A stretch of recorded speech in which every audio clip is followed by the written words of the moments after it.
SSSTTT. Ketika merasakan sesuatu terjadi di bawah kakinya, Felix melirik ke bawah dan melihat bahwa platform itu hancur dengan cepat. Dia segera melihat ke sekelilingnya dan menyadari bahwa semua platform akan segera menghilang. Karena tidak ingin menjadi orang pertama yang terjatuh, Felix beranjak ke sudut peron, berdiri dengan satu jinjit. Beberapa pemain melakukan hal yang sama seperti dia sementara yang lain melompat sendiri dan mulai menyelam ke bawah dengan cepat, jelas berencana untuk meninggalkan jarak sejauh mungkin sejak awal.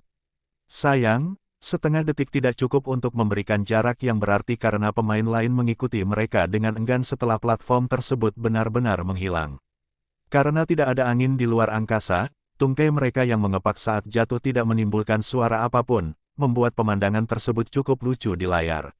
Untungnya, mereka semua mendapat pelatihan yang baik dalam 10 hari terakhir sehingga mereka berhasil mendapatkan kembali keseimbangannya setelah beberapa detik. Segera setelah mengambil posisi seperti bintang, Felix menoleh ke belakang dan memperbesar gerakannya ke arah Saltmaster yang hanya berjarak beberapa meter di belakangnya. Dia benar-benar ditempatkan pada posisi yang tidak menguntungkan sejak awal. Tersisa 25 detik lagi dalam masa tenggang. Kain memberitahu para penonton, kita sudah bisa melihat banyak pemain berusaha sekuat tenaga untuk melepaskan diri dari satu sama lain dengan cara apapun. Tentu saja, Felix bukan satu-satunya yang berusaha sekuat tenaga untuk keluar dari kelompok tersebut karena sebagian besar pemain menggunakan kemampuan mereka untuk meningkatkan kecepatan menyelam, memperlambat diri untuk berada di atas kelompok, atau hanya bersembunyi ke samping seperti yang dilakukan Felix. Cara yang digunakan Felix untuk meluncur ke samping adalah dengan memuntahkan kabut putih beracun dari telapak tangannya, mendorongnya perlahan tapi pasti menjauh dari Saltmaster. Bagian terbaiknya adalah kenyataan bahwa awan putih beracun tertinggal di belakangnya, membutakan siapapun yang melewatinya. Tentu saja, hal itu tidak membuat para pemain tertidur setelah menghirupnya karena berada dalam masa tenggang, tetapi menimbulkan beberapa hambatan bagi mereka. Cara Tuan Tanah untuk kabur sungguh menjengkelkan para pemain. Kain berkomentar sambil memperbesar tampilan di dalam awan putih berkabut, memperlihatkan bahwa para pemain mengalami kesulitan melihat di depan mereka. Hanya mereka yang berada di atas Felix yang terkena dampak negatif karena sisanya dengan mudah menerobos awan beracun itu sebelum terbentuk. Sementara itu, Felix tidak peduli dengan pemain lain karena perhatian penuhnya tertuju pada Saltmaster yang mengejarnya. Ia jelas bermaksud menyingkirkan Felix lebih awal sehingga ia bisa merasa kurang tertekan selama sisa perlombaan. Bajingan, tidak bisakah kau tinggalkan aku sendiri? Ini perlombaan. Felix mengumpat dalam hatinya sambil melihat Saltmaster melakukan teknik yang sama seperti Felix tetapi dengan materi gelap yang dimuntahkan dari telapak tangannya. Dia sebenarnya bergerak sedikit lebih cepat daripada Felix karena materi gelap memberikan dorongan yang lebih baik. Apa yang kita dapatkan di sini? Kain mengamati pengejaran aneh itu dan berkomentar dengan rasa ingin tahu, bagi Master Salt yang tabah mengejar Tuan Tanah seperti ini, itu artinya dia mengincar hadiah atau dia bermusuhan dengannya. Semua penonton percaya demikian karena tidak umum bagi pemain untuk berusaha keras untuk saling menyerang di tengah perlombaan tanpa keuntungan nyata yang bisa dikejar. Hanya 5 detik dalam masa tenggang. Apakah dia akan menyerangnya dari jarak sejauh itu? Kain bertanya-tanya sambil memperkecil tampilan, memperlihatkan jarak 10 meter di antara mereka, yang tidak dianggap banyak bagi para pemain itu. Felix tahu bahwa ia akan berada dalam bahaya besar jika ia tidak melakukan apa-apa. Persenjataan Thor akan membuatku menciptakan jarak yang lebar di antara kami dan pada saat yang sama membuatnya menyesal berada sedekat ini denganku. Tapi, masih terlalu dini untuk menggunakan kartu gelandangan seperti itu, terutama saat itu menguras energiku. Felix merenung cepat, pasti ada cara lain. Rasa urgensi ini membuat otaknya bekerja cepat bagaikan motor yang diberi oli, membuatnya menghilangkan satu rencana demi satu rencana setiap sepersekian detik. Namun, dia akhirnya datang hanya dengan rencana yang gagal. Saat semua harapan tampak sirna, Felix pun mengulurkan tangan ke tas kulitnya. Ia menerima pesan telepati dari nafas liar, aku tepat di atasmu. Felix langsung mengangkat kepalanya dan melihat bahwa nafas liar memang berada beberapa meter di atasnya. Awalnya, dia bahkan tidak mengenalinya karena dia telah berubah setengah bentuk menjadi tupai. Meskipun tubuhnya masih humanoid, dia memiliki kulit berbulu longgar di antara kaki dan tangannya. Karena itu, kecepatannya menjadi sangat melambat tidak seperti pemain lain, membuatnya berada di atas kebanyakan pemain. Karena hanya ada sedikit udara di lapisan termosfer, dia jelas berhasil meluncur dengan sukses di sini. Wajar saja jika meluncur tidak dilarang, tidak seperti melayang atau melayang. Itu karena pemain tidak dapat mengurangi kecepatan mereka lebih dari 30% sementara kerusakan akibat jatuh telah ditingkatkan hingga 500%. Jadi siapapun yang mencoba meluncur ke tanah tanpa parasut, tidak akan menyukai hasilnya. Mereka benar-benar bersekutu. Saltmaster mengerutkan alisnya setelah melihat nafas Wild menukik sejajar dengan Felix. Felix sudah berhenti memuntahkan racun setelah bergabung dengan sekutunya. Namun, matanya tidak pernah lepas dari Saltmaster, yang juga berhenti mencoba mendekatinya. Dia tidak keberatan mencoba mengurus Felix dengan cepat dan bergabung kembali dalam perlombaan lebih awal. Tapi sekarang, dia tahu bahwa mereka berdua akan sangat menghambatnya jika mereka mengerahkan seluruh tenaga. Tidak seperti Sensation yang menerima perintah langsung untuk fokus pada Felix, Saltmaster telah diberitahu secara khusus untuk fokus pada taruhan oleh Erebus. Lebih baik dia tidak muncul di hadapanku lagi. Saltmaster menatap Felix dengan dingin lalu mengubah posturnya menjadi menunduk agar bisa menyusul yang lain. Dia bisa melihat setidaknya ada 15 pemain yang berada jauh di bawah mereka dan terus melaju semakin kencang. Melihat dia sudah menyerah, Felix mengeluarkan tangannya dari tas kulit di pinggangnya. Dia bisa saja memberikan Saltmaster kesulitan namun dia lebih suka menahan kartunya di awal. Memiliki sekutu dalam situasi tersebut cukup berguna karena membuat semua orang berpikir dua kali tentang apakah layak untuk bergabung dengan Anda atau tidak. Sepertinya Tuan Tanah akhirnya memutuskan untuk mencari sekutu. Komentar Kain. Beberapa penggemar Felix agak kecewa karena mereka mengira Felix akan terus bermain solo di semua permainannya. Namun, mayoritas menyambut baik perubahan itu karena mereka tahu bahwa akan semakin sulit bagi Felix untuk memenangkan permainan tanpa mengandalkan semua sumber daya yang tersedia. Wild, ayo kita percepat langkah kita. Felix memberitahu sambil mengubah posturnya menjadi menukik tajam. Kita harus dekat dengan mereka saat mereka mulai berebut cincin. Willsbread menganggukkan kepalanya tanda setuju dan melipat tangan dan kakinya bersama-sama. Kemudian, ia bergabung dengan Felix pada ketinggian yang sama dan terus turun sambil sesekali melirik ke atas. Masih ada 5 pemain di atas mereka dan mereka bisa menyerang habis-habisan mereka kapan saja. Ledakan. Tiba-tiba, suara ledakan teredam mencapai telinga Felix, membuatnya segera fokus ke depannya. Setelah memperbesar penglihatannya yang ditingkatkan, ia berhasil melihat pertarungan yang sedang berlangsung antara 3 pemain yang memimpin. Alasan perkelahian mereka adalah sebuah cincin yang melaju kencang dan bersinar terang, sehingga Felix dapat dengan mudah menyadarinya. Ledakan-ledakan. Tak lama kemudian, penglihatannya tertutup kabut putih mengepul dari pertarungan mereka karena salah satu dari mereka merupakan elementalis api sedangkan yang lain merupakan elementalis air. Bagaimana dengan pemain lainnya? Dia sudah mundur dari pertarungan setelah diserang oleh keduanya pada saat yang sama. Dengan mundur, dia hanya meluncur ke samping sampai dia menyembuhkan dirinya sendiri dan kembali ke jalurnya. Sementara itu, Felix telah beralih ke penglihatan sinar X untuk tetap menonton karena ia ingin melihat bagaimana pertarungan akan berakhir. Namun, dia akhirnya menghela napas kecewa setelah melihat kedua pemain itu berhenti berkelahi sekaligus dan berjalan melewati ring yang melaju kencang itu satu demi satu. Saat mereka muncul dari sisi lain, kecepatan mereka meningkat pesat sebesar 20%, membuat mereka semakin menjauh dari kelompok. Mereka tidak meneruskan pertarungannya tetapi berpisah satu sama lain dan terus menukik tajam. Mereka jelas membuat kesepakatan diam-diam untuk fokus menjauh dari kelompok sehingga hanya menjadi 1 lawan 1 saat mereka mencapai lapisan troposfer. Kawanan itu menyadari keseriusan situasi dan kini berusaha sekuat tenaga untuk mengejar ketinggalan. Kain berkomentar sambil memperbesar tampilan kelompok pemain yang agak berkelompok, di mana Felix saat ini berada di ekornya. Mereka semua mengincar satu ring yang melaju kencang itu. Kain berseru kegirangan, akan terjadi kekacauan besar dengan kemungkinan besar banyak pemain akan kehilangan nyawa mereka. Semua orang tahu bahwa dia sepenuhnya benar karena arena balap itu hampir tidak cukup lebar untuk membiarkan 5 pemain melewatinya pada saat yang sama. Ini berarti siapapun yang membidiknya harus mengenakan sabuk pengaman karena ia akan dipaksa mengalami hujan kemampuan yang dilemparkan ke arahnya. Tuan Tanah, apakah Anda punya rencana? Tanya Willsbread sambil melirik Felix yang tampak tenggelam dalam pikirannya. Untung saja kita ada di dekat bagian belakang. Felix menyeringai kecil sementara muatan petir mulai keluar dari jari-jarinya. Aku punya pandangan yang jelas untuk menyerang siapa saja yang mencoba memasuki arena balap cepat. Tuan Tanah, setelah menerima pesan telepati lainnya, Felix menoleh ke nafas liar dan memperingatkan, jika kamu tidak memiliki cara untuk melawan petir, aku sarankan kamu menjauh beberapa meter dariku. Memahami bahwa Felix berencana untuk melakukan suatu gerakan, Wilsbread tidak ragu untuk memisahkan diri dari Felix dengan meluncur ke samping.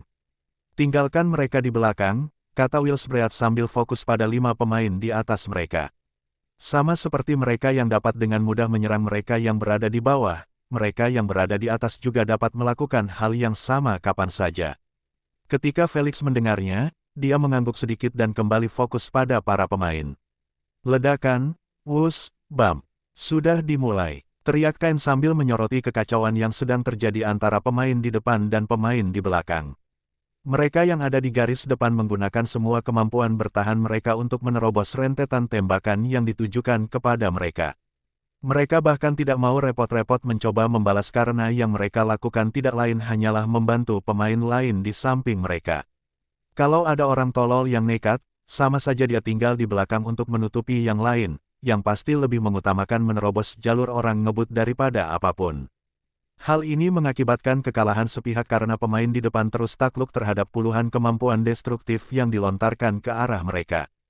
Kemampuan Krialder adalah yang paling mematikan karena ia dapat menggunakan jimat sebanyak mungkin dalam satu waktu, yang memungkinkannya untuk menciptakan satu serangan dahsyat dari 3 elemen. Itulah yang dilakukannya saat ia menggabungkan 4 jimat. Satu untuk memanggil tornado yang berputar, satu lagi untuk menciptakan kobaran api. 2 lainnya memiliki kombinasi yang sama, membuatnya memanifestasikan 2 serangan destruktif yang ditembakkan tanpa ragu-ragu ke arah pemain di depannya. Yang terburuk, dia mempunyai armor petir dan api yang menutupi seluruh tubuhnya, membuatnya sangat sulit untuk melukainya karena armor tersebut diciptakan untuk menyerang apapun yang datang ke arahnya. Ledakan-ledakan, langit berguncang akibat kedua kombinasi itu yang berakhir meledak saat bersentuhan dengan 2 pemain, yang malangnya gagal meluncur ke samping dengan cukup cepat. Sayangnya, perisai mereka hanya berhasil melemahkan kemampuan tersebut tetapi tidak meniadakannya sepenuhnya. Hal ini mengakibatkan mereka terdorong ke berbagai arah sambil mengerang kesakitan akibat bekas luka bakar di sekujur kulit mereka. 2 orang tumbang oleh Krialder.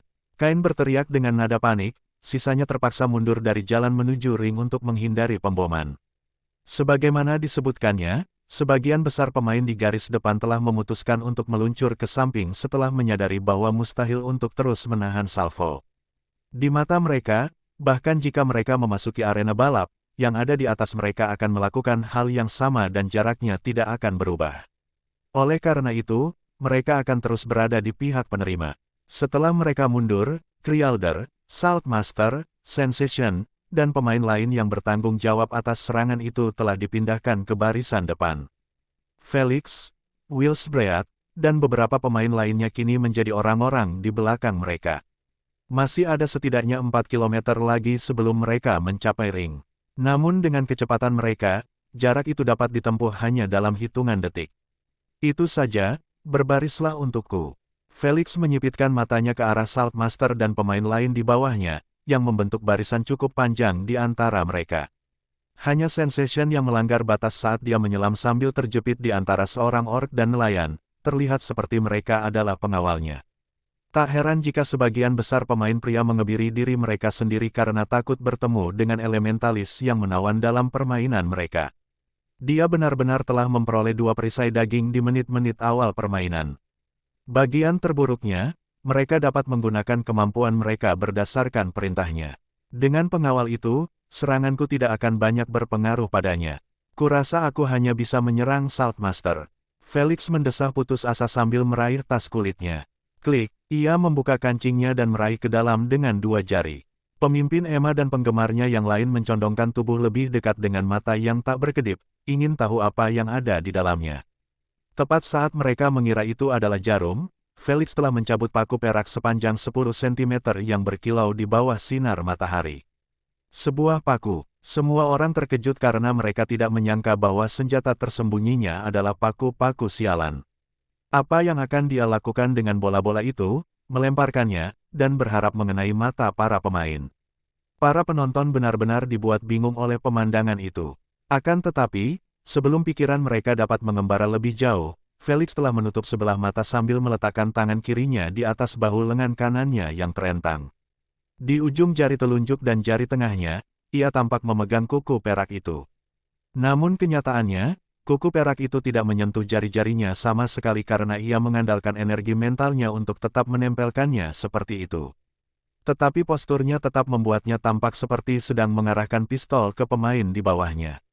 Astaga, astaga, tanpa peringatan apapun, seluruh lengan Felix telah dilalap petir emas dan biru, yang mengalir maju mundur dari ujung jarinya hingga ke bahunya.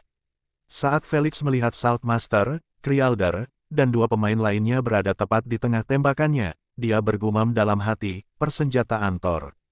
Tembak, SZLZLZLZ. Berbeda dengan gumamannya yang lembut, seluruh lengannya menjadi cerah seperti bom kilat yang meledak sebelum sinar keemasan tebal dilepaskan dari ujung jarinya.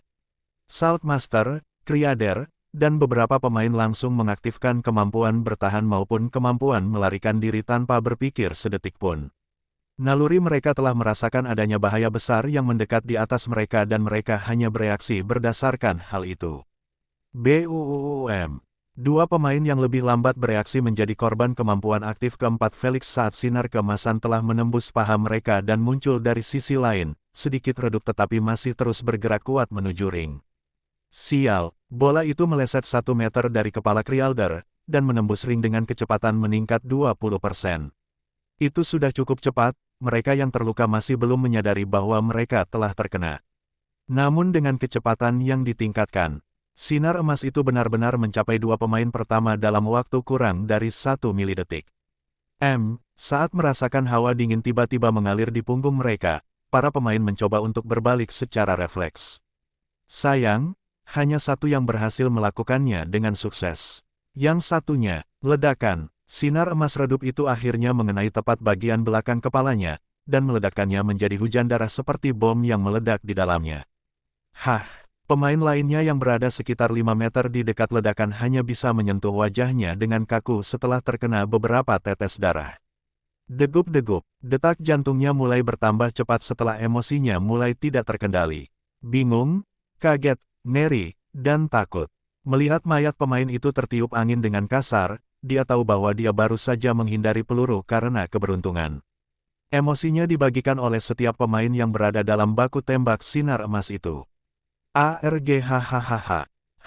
Akhirnya, dua pemain yang terkena serangan pertama telah mengeluarkan teriakan yang menyayat hati setelah gelombang rasa sakit yang mengerikan menyerang diri mereka. Para pemain menghentikan keterkejutan emosional mereka setelah mendengar teriakan mereka yang teredam. Ketika mereka meliriknya, mereka tidak bisa menahan diri untuk tidak berkeringat sedikit setelah melihat bagian bawah mereka berubah menjadi kekacauan berdarah.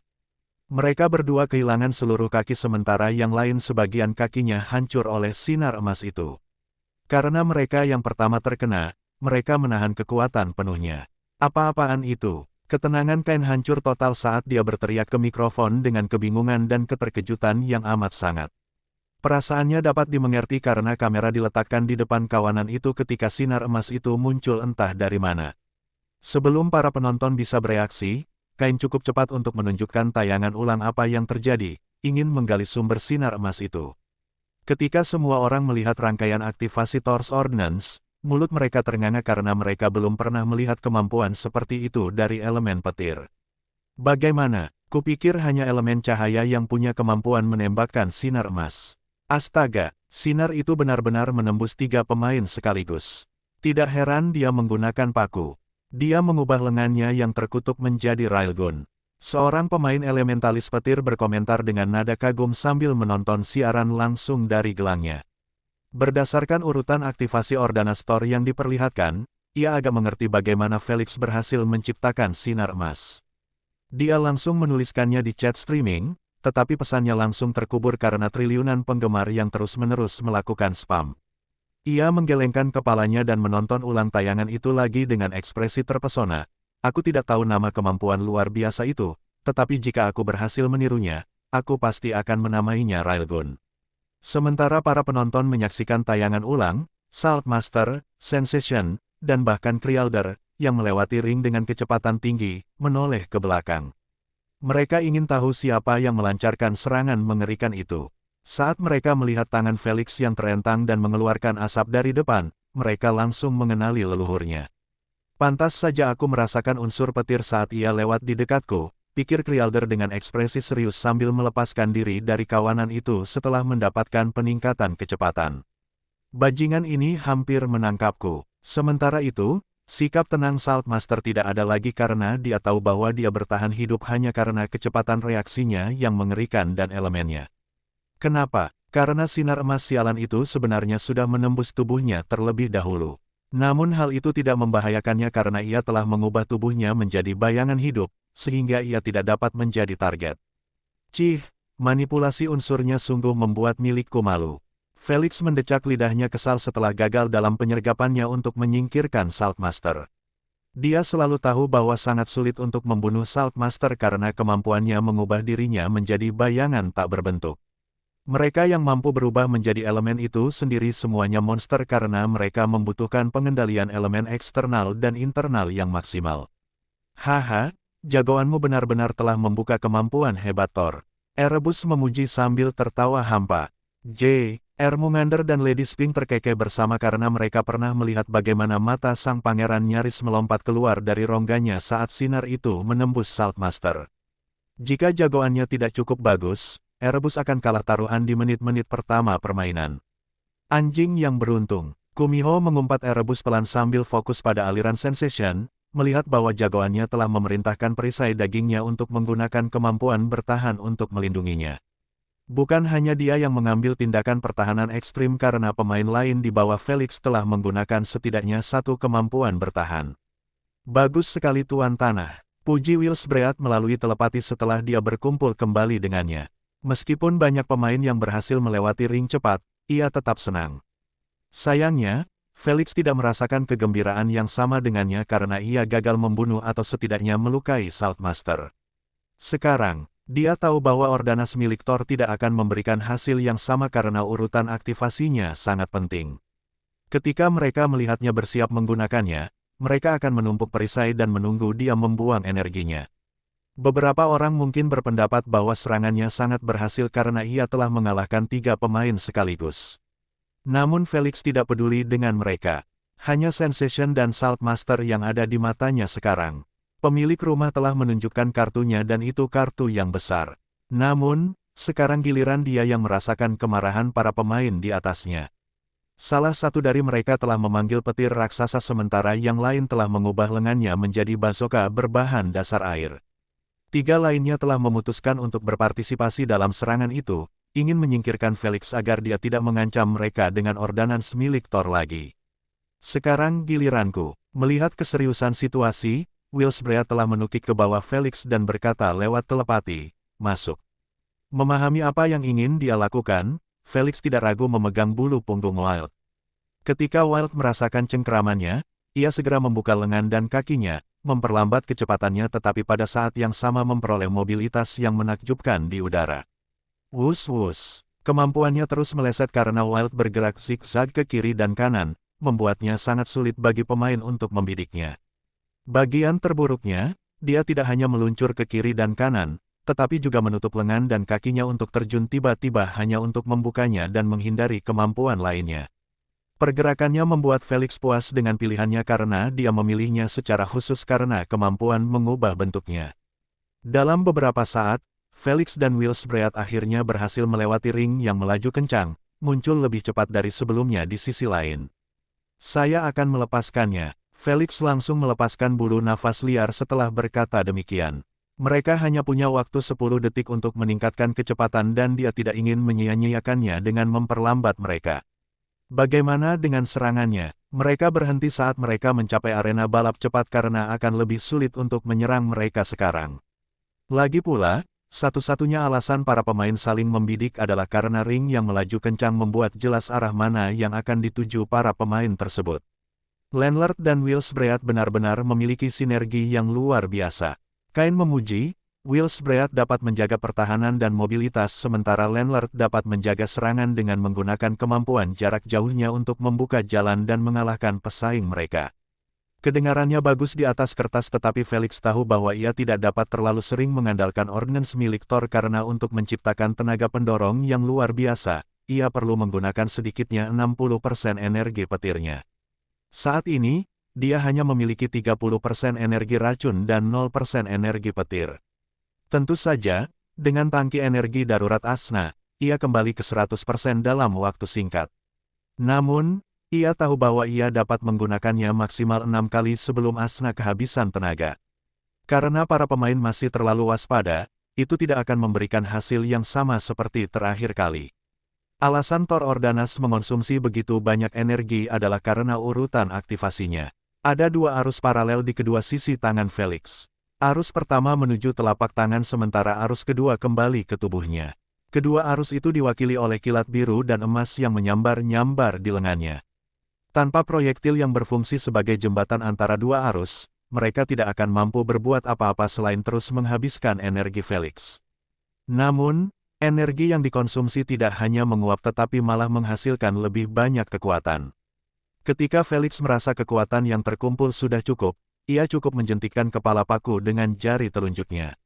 Hal ini menyebabkan arus penggerak mengalir melalui sisi positif, melalui proyektil paku, dan kembali melalui sisi negatif, menggunakan gaya Lorentz dengan penambahan aturan tangan kiri Fleming. Hasil akhirnya, kuku tersebut diproyeksikan oleh gaya elektromagnetik yang mirip dengan peluru, mengubahnya menjadi sinar emas dari semua gaya yang tersimpan dalam rangkaian aktivasi. Semakin banyak kekuatan yang disimpan selama rangkaian aktivasi, semakin besar pula sinar emas itu dan semakin cepat, membuatnya hampir mustahil untuk dihindari. Felix sangat berhati-hati dalam serangannya karena ia telah menggunakan semua energi petir yang tersimpan di dalamnya. Namun, ternyata itu tidak cukup untuk mengalahkan monster itu. Tetapi, sebagian besar penonton dan pemain tidak mengetahui hal ini karena ini adalah pertama kalinya mereka melihat kemampuan seperti itu dimainkan. Berdasarkan kecanggihan dan kompleksitasnya, dibutuhkan seorang elementalis petir yang jenius untuk dapat melakukannya dengan manipulasi elemennya. Tak lama kemudian, 3 menit berlalu tanpa terjadi pertarungan apapun di langit karena tidak ada yang perlu diperjuangkan. Semua orang berusaha sekuat tenaga untuk mengikuti kelompoknya karena tertinggal pada saat-saat seperti itu bisa berakibat fatal. Oh, itu cincin atau lingkaran teleportasi. Felix merenung sambil memperbesar objek kecil berkilau yang berjarak puluhan kilometer di bawahnya. Saat mereka semakin dekat, objek kecil berkilau itu terus bertambah besar, sehingga bahkan pemain dengan penglihatan terburuk pun dapat menyadarinya. Begitu banyak lingkaran teleportasi. Felix mengangkat alisnya karena terkejut setelah melihat semuanya berwarna putih krem. Setelah menghitung cepat, ia menemukan 10 lingkaran teleportasi yang semuanya ditempatkan secara acak dan agak berjauhan satu sama lain. 10 lingkaran teleportasi di depan. Felix memberitahu Wils Breat, yang pertama masih berjarak sekitar 20 km dari kita. Aku berasumsi bahwa jarak antara masing-masing lingkaran setidaknya 5 km. Kau bisa melihat sejauh itu. Seru Wils Breat kaget mendengar informasi terperinci itu. Matanya telah berubah bentuk menjadi mata elang. Bukan sembarang elang, melainkan salah satu elang terbaik dengan penglihatan yang menakjubkan. Namun, ia hanya dapat menemukan 4 lingkaran teleportasi. Untung saja aku tidak bicara lebih dulu. Wils Breat menyeka dahinya dan berbohong, aku juga bisa melihat mereka. Apa rencananya? Haruskah kita memasuki salah satunya atau menghindarinya dengan cara apapun? Felix memikirkannya sejenak sambil menyerap informasi baru tentang jarak antara setiap lingkaran teleportasi. Kemudian, dia menganggukkan kepalanya dan berkata, mari kita masuk ke yang pertama karena itu akan memindahkan kita setidaknya 3 km ke bawah tetapi 1 km dari jalur. Jadi, itu sepadan dengan risikonya. Kebanyakan pemain juga akan mengincarnya. Wils Breat berkata sambil menyeringai, bagaimana kalau kamu memberi mereka perlakuan yang sama? Mana mungkin aku akan terus membuang-buang tenagaku untuk terus membuka jalan, gerutu Felix dalam hati. Dia paham bahwa mobilitas nafas liar menghabiskan energi minimum, tidak seperti dirinya yang harus mengerahkan segalanya dalam satu serangan. Kalau dia terus-menerus menggunakan persenjataan Thor dengan sembarangan, hal itu tidak akan berakhir menyenangkan saat kemitraan mereka berakhir karena dia akan memiliki lebih banyak energi daripadanya. Tidak. Kemampuan itu menghabiskan banyak energiku dan hasilnya tidak akan sama seperti sebelumnya. Tidak ada gunanya. Felix menolak sarannya dan menawarkan klarifikasi sederhana untuk tidak memutuskan kemitraan terlalu cepat. Lagi pula, ia masih membutuhkan tunggangan untuk membawanya melewati ketiga lapisan itu. Willsbread dalam bentuk tupai adalah tunggangan yang bagus. Apa kau yakin dengan perhitunganmu? Willsbread mengalihkan pokok bahasan karena dia juga tidak ingin berselisih dengan Felix secepat ini. 90%. Felix menganggukkan kepalanya dengan tegas. Mendengar hal itu, Willsbread tidak menambahkan apapun lagi. Sementara itu, di barisan depan, Sensation dan Crealder memimpin dengan selisih tipis. Mereka yang pertama kali berbelok sedikit ke kanan sehingga mereka bisa memasuki lingkaran teleportasi. Sementara Sensation tidak melakukan gerakan lain, Crealder telah mengeluarkan 4 jimat sekaligus dan melipatnya di telapak tangannya. Aku harus menyingkirkan elementalis pesona ini sebelum aku kehabisan jimat pertahanan mental. Crealder berencana dengan ekspresi serius. Dia mengerti bahwa dia sangat dekat dengan Sensation. Kalau saja dia memutuskan untuk mengganti targetnya secara tiba-tiba saat dia tidak dilindungi jimat, nasibnya akan sama dengan kedua pemain yang menjaganya. Blade Curser telah berhasil melewati lingkaran teleportasi. Sementara itu, Kain mengomentari sambil mengarahkan kamera ke pemain yang memimpin seluruh perlombaan sejauh sekitar 5 km. Namun, setelah teleportasi, ia akhirnya memperlebar jaraknya hingga 15 km. Sialan, bajingan ini pasti akan menang dalam permainan ini, umpat Felix. Bukan hanya dia yang merasakan hal ini karena para pemain juga mulai merasa gelisah dengan status quo saat ini. Mereka paham bahwa jika tidak ada yang mencoba menghentikannya, bajingan itu akan terus memperlebar jarak sedikit demi sedikit. Itu karena mereka akan bertarung satu sama lain, memperlambat diri mereka sendiri dalam prosesnya sementara dia akan terus melaju dengan kecepatan tercepatnya. Satu-satunya cara untuk mengejarnya adalah dengan tidak bertarung di dua lapisan berikutnya dan berharap dia akan terhalang oleh rintangan di lapisan terakhir. Terakhir, masuklah ke dalam lingkaran teleportasi dan jadilah lebih beruntung darinya dengan berteleportasi ke sebuah lingkaran yang berjarak puluhan kilometer di depan semua orang. Inilah alasannya mengapa semua orang saat ini mengincar lingkaran teleportasi pertama. Mereka semua akan mendapat satu kesempatan gratis untuk mengubah penempatan mereka saat ini tanpa risiko terteleportasi mundur. Kamu beneran?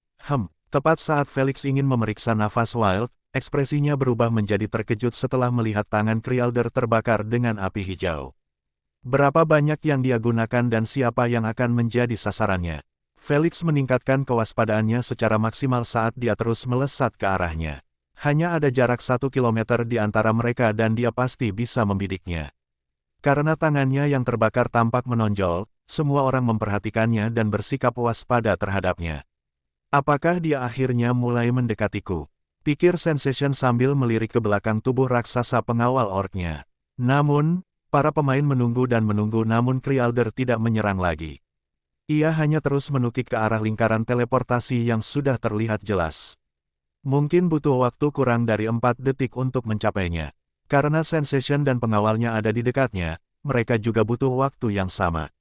Tentu saja, pemain di belakang mereka tidak akan membiarkan mereka memasukinya dengan lancar karena mereka telah mengaktifkan beberapa kemampuan elemen ofensif dan menunggu hingga mereka mendekati lingkaran tersebut. Begitu mereka menyadari bahwa mereka hanya berjarak ratusan meter darinya, mereka menembakkan semuanya sekaligus, sepenuhnya yakin bahwa kemampuan mereka akan mengenai salah satu dari mereka. Wus-wus, ork kotor, lindungi aku dengan baik. Sensation memerintahkan dengan tegas sambil berlindung di bawah tubuh raksasa ork itu, mengubahnya menjadi payung di tengah hujan kemampuan. Ledakan-ledakan, karena punggungnya yang lebar, dia akhirnya memakan sebagian besar kemampuan yang dilemparkan kepada mereka. Untungnya, pemain nelayan terpesona lainnya telah menciptakan perisai air di sekitar mereka sebelumnya, yang memungkinkannya menahan beberapa kemampuan sebelum hancur. Tepat saat Sensation mencoba memeriksa luka sang ork, rasa dingin tiba-tiba menjalar di punggungnya, membuatnya merasa seperti ada pistol yang diarahkan langsung ke pelipisnya. Tuan Tanah, sinar keemasan adalah hal pertama yang muncul di benaknya. Namun, ketika dia menoleh dengan cepat, dia terkejut melihat Crealder memegang busur yang seluruhnya terbuat dari api kehijauan. Dia menghunus 2 anak panah hijau menyala sambil membidik kepalanya. Karena hujan kemampuan sebelumnya, ada asap di mana-mana akibat tabrakan ledakan mereka. Crealder telah memanfaatkan situasi kacau itu untuk menipu Sensation. WUSSH. Tanpa memberinya waktu sedetik pun untuk berpikir, Krialder melepaskan tali busurnya dan menyaksikan anak panah pertama meledak saat mengenai dada nelayan itu, membunuhnya seketika. Perisai air yang melindungi mereka sebelumnya telah dihancurkan oleh serangan sebelumnya, membuat mereka rentan terhadap Krialder. Sebelum Sensation bisa sadar kembali karena kehilangan salah satu perisai dagingnya, Krialder melepaskan anak panah lainnya tepat ke wajahnya. Wus-wus. Tiba-tiba, 3 ekor putih halusnya bergerak sendiri dan bertumpuk di depan wajahnya, mencoba melindunginya dari anak panah. Ketika sejumlah penggemar Krialder melihat ini, pikiran pertama yang pasti muncul di benak mereka adalah, apakah dia nyata? Akan tetapi, sebelum mereka dapat menertawakan usahanya yang sia-sia, mereka benar-benar tidak percaya setelah melihat bahwa panah api itu hanya berhasil melewati 2 ekor sebelum meledak setelah menyentuh ekor terakhir. Wus, wus, wus. Tepat setelah ledakan terjadi, mereka bertiga telah melewati lingkaran teleportasi dan menghilang sekaligus. Di mana mereka sekarang? Kain membuka matanya lebar-lebar dan mulai mencari mereka dari satu lingkaran teleportasi ke lingkaran teleportasi lainnya. Tak lama kemudian, ia melihat bahwa ketiganya telah terpisah. Krialder telah terkirim hanya sejauh 5 km dan 2 km dari jalurnya. Sementara itu, sang orc akhirnya terkirim ke lingkaran teleportasi yang berjarak 15 km dari kawanannya. Akan tetapi, ia tampaknya masih terkendali oleh unsur pesona Sensation karena ia bergoyang-goyang bagaikan boneka tanpa tuannya. Punggungnya berdarah-darah karena serangan sebelumnya tetapi dia tampaknya tidak merasakan apa-apa. Ada bercak hitam aneh di punggungnya yang tidak diperhatikan oleh siapapun. Kain mengabaikannya dan memfokuskan kamera pada Sensation yang muncul 10 km jauhnya dari kawanan itu tetapi masih dilalap api kehijauan, membuat semua penggemarnya menangis keras karena putus asa. Sialan, sementara itu, pemandangan itu membuat Felix sangat gembira. Dia tidak tahu apakah dia masih hidup atau sudah meninggal, tetapi dia sangat gembira karena pengawalnya telah diperlakukan dengan baik.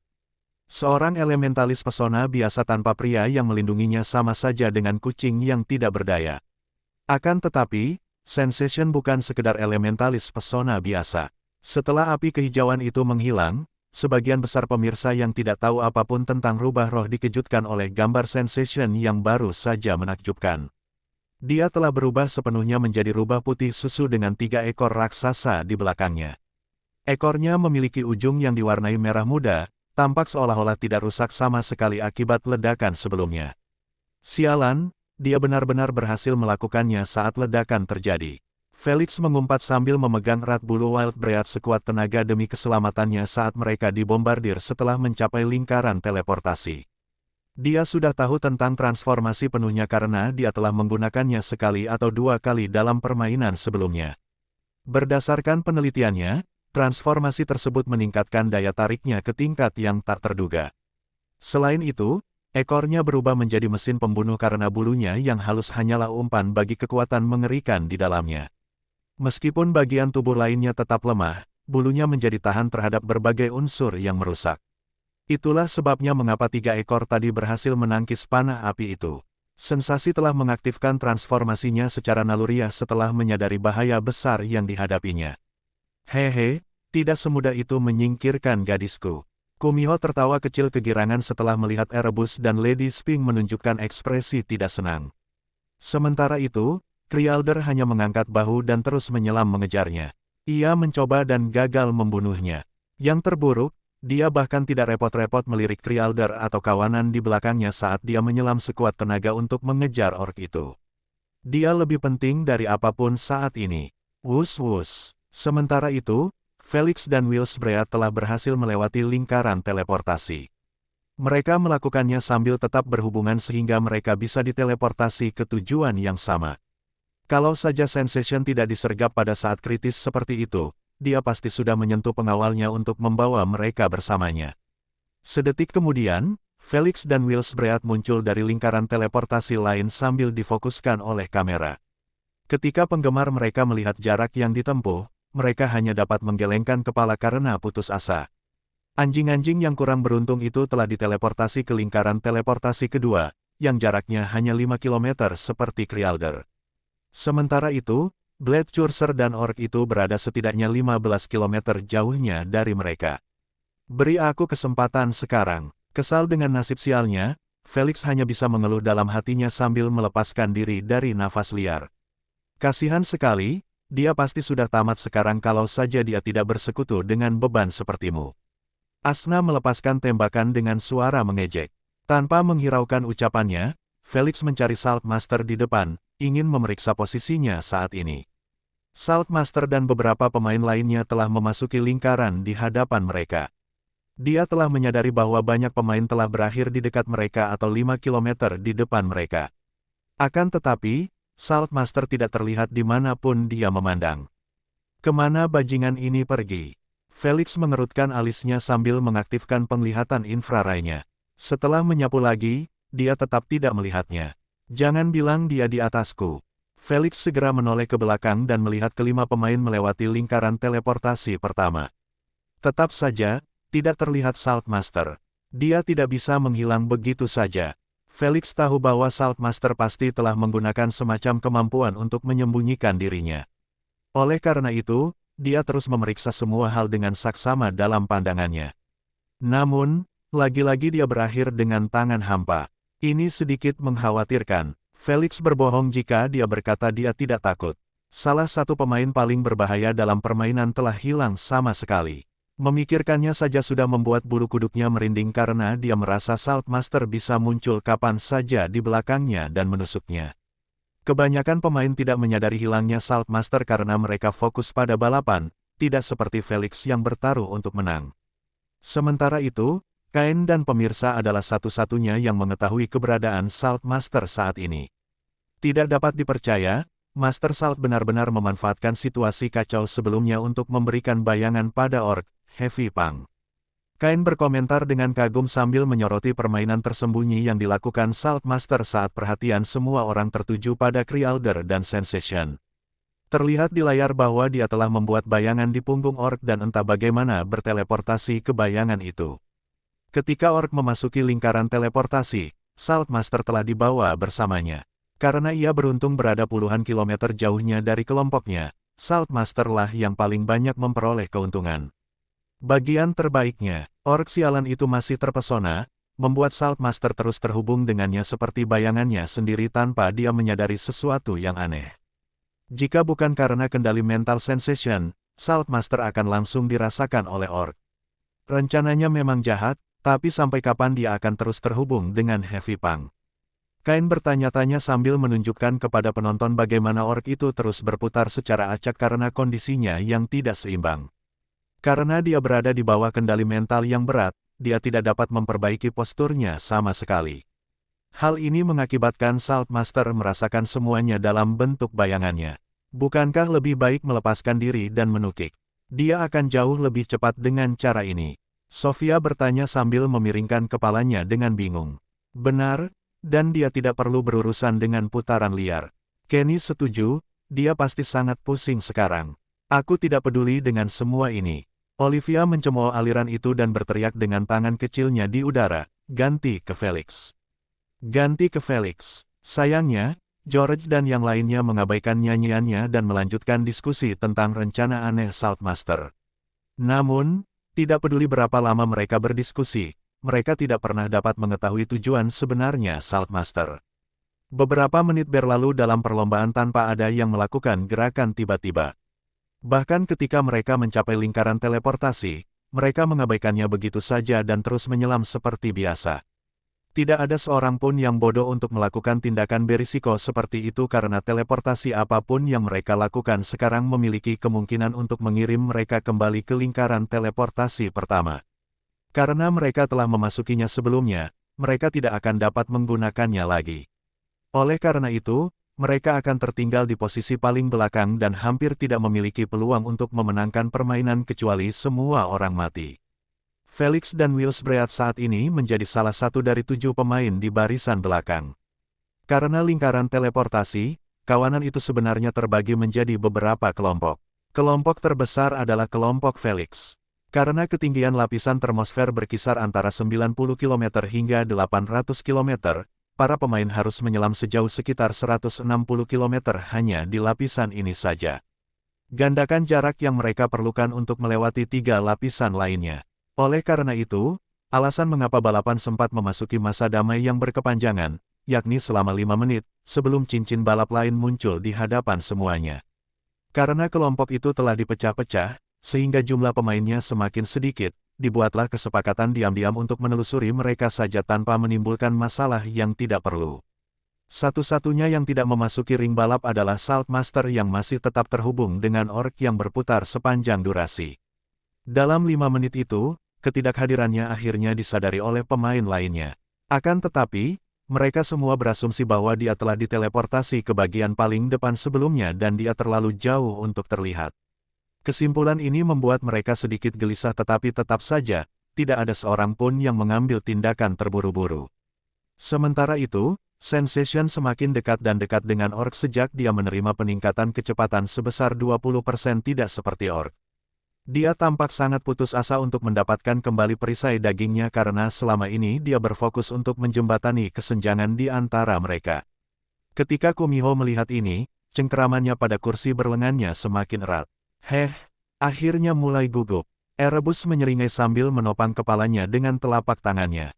Bisakah kau menyalahkannya? Lady Spink berkata dengan santai, sang juara akan menghadapi penyergapan paling mematikan dalam hidupnya oleh sang juaramu.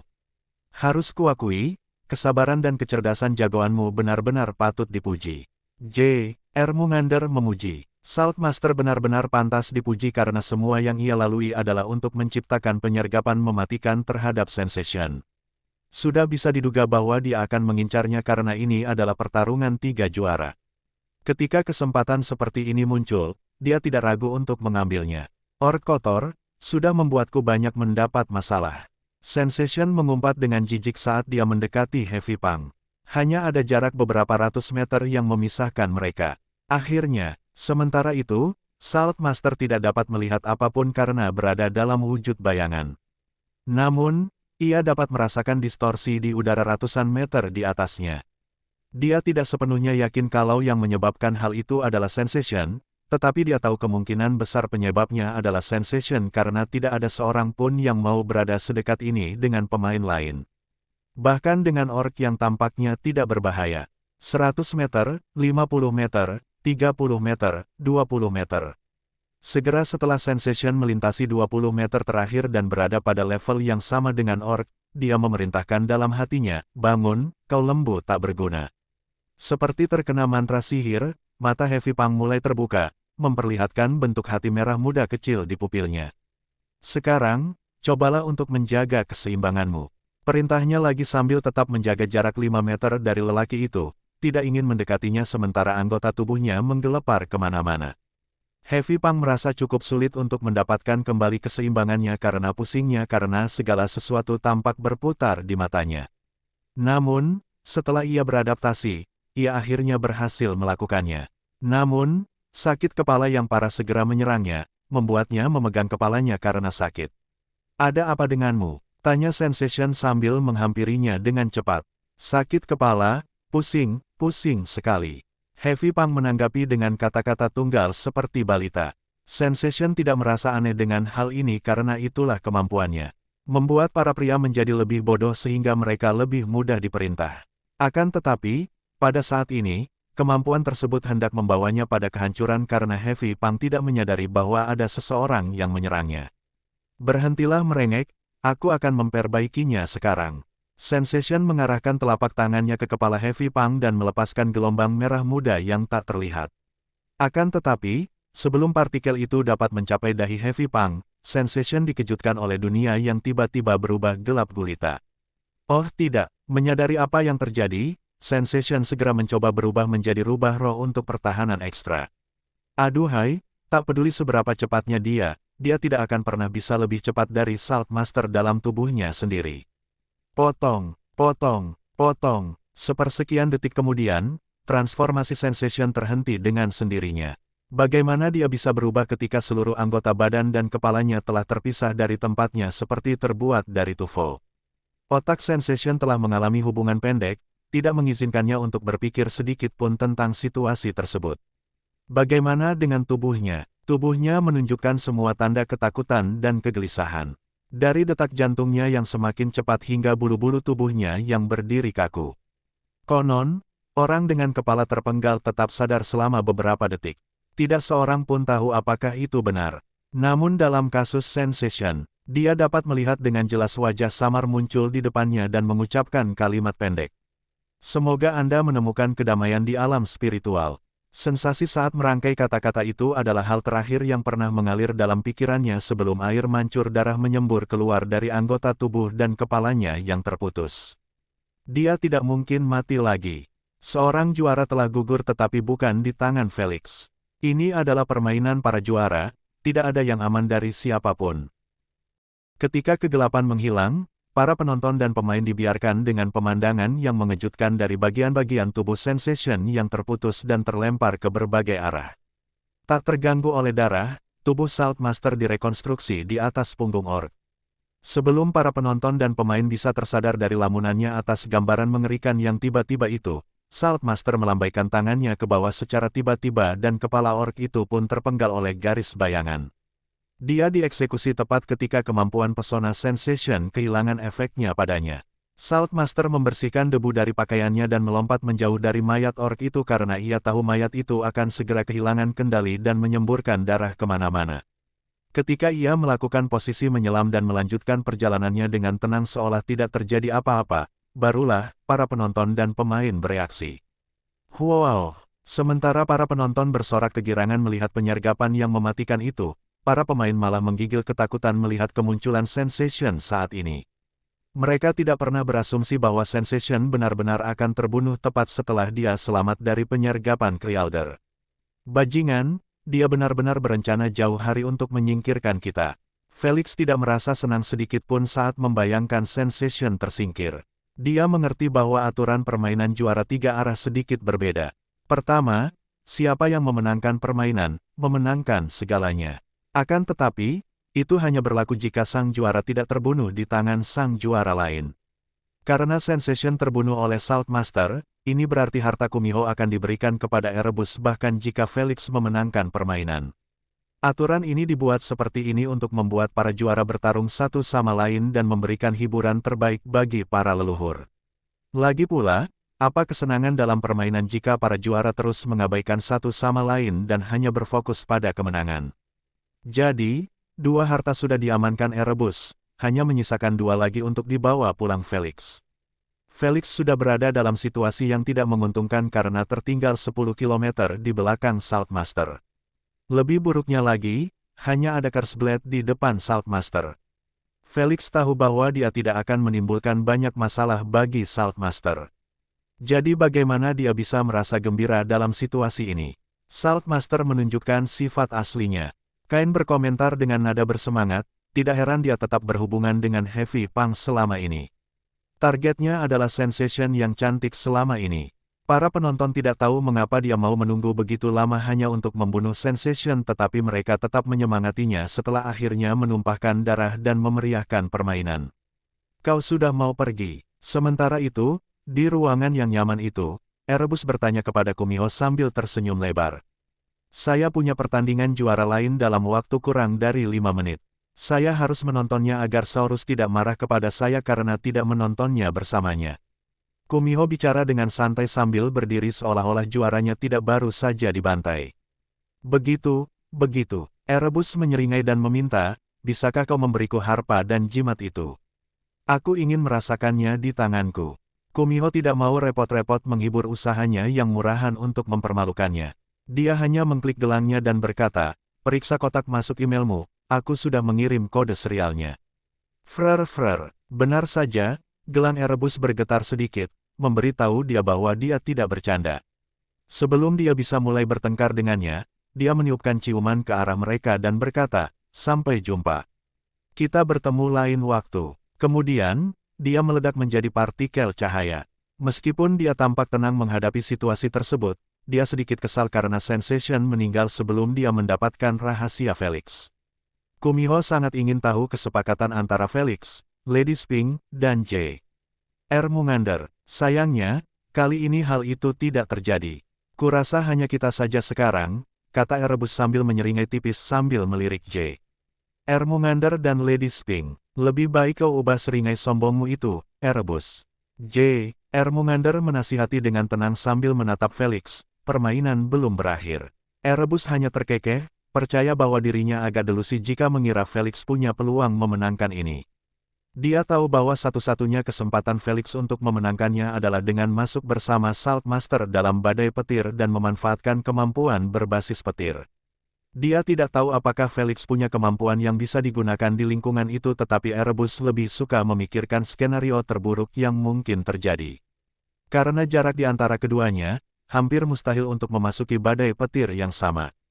Jadi, Saltmaster hanya perlu terus melaju dengan kecepatan yang sama dan dia akan muncul sebagai pemenang. Para primogenitor berhenti berbicara dan fokus pada permainan saat mereka menyadari para pemain semakin dekat ke lapisan ketiga di atmosfer, mesosfer. Hanya 40 km lagi sebelum Blade Curser dan Saltmaster mencapai lapisan mesosfer. Kain bertanya-tanya, apakah mereka akan memperlambat kecepatan mereka sebisa mungkin untuk menghindari terbakar atau hanya menerobosnya. Teroboslah, teroboslah, teroboslah. Para penonton bersorak pada yang terakhir karena mereka tidak menginginkan apapun selain menyaksikan para pemain memasuki lapisan mesosfer seperti hujan meteor. Sayangnya, hanya sedikit pemain yang berencana melakukan hal itu karena mereka memiliki kemampuan memadai untuk mematikan api dan menjaganya tetap menyala saat mereka menembus lapisan mesosfer. Atau mereka hanya tahan api. Tuan Tanah, saat kita mencapai tepi lapisan termosfer, pastikan untuk berpegangan padaku karena aku akan memperlambat kecepatan kita seminimal mungkin. Willsbread memberitahu. Felix memikirkannya beberapa detik lalu menggelengkan kepalanya. Tidak, terima kasih, aku akan melaju dengan kecepatan tercepat. Oh, apa kau punya cara agar bisa selamat dari kebakaran? Tanya Willsbread. Tidak, nafas Wild terkejut setelah mendengar jawabannya yang belak-belakan. Apa kau gila? Bukankah kau mencoba menerobos lapisan mesosfer saat latihan? Mustahil untuk menahan efek terbakar tanpa mengandalkan beberapa kemampuan. Kata Willsbread, jangan pedulikan aku. Felix mengangguk pelan dan berkata, kalau kamu berencana untuk melambat, maka kemitraan kita kemungkinan besar akan berakhir lebih awal. Aku tidak begitu kurang ajar untuk menirumu, tolak Willsbread. Baiklah kalau begitu. Felix tersenyum tipis dan berkata, jika kita berhasil bertemu sebelum lapisan troposfer, mari kita terus saling mendukung.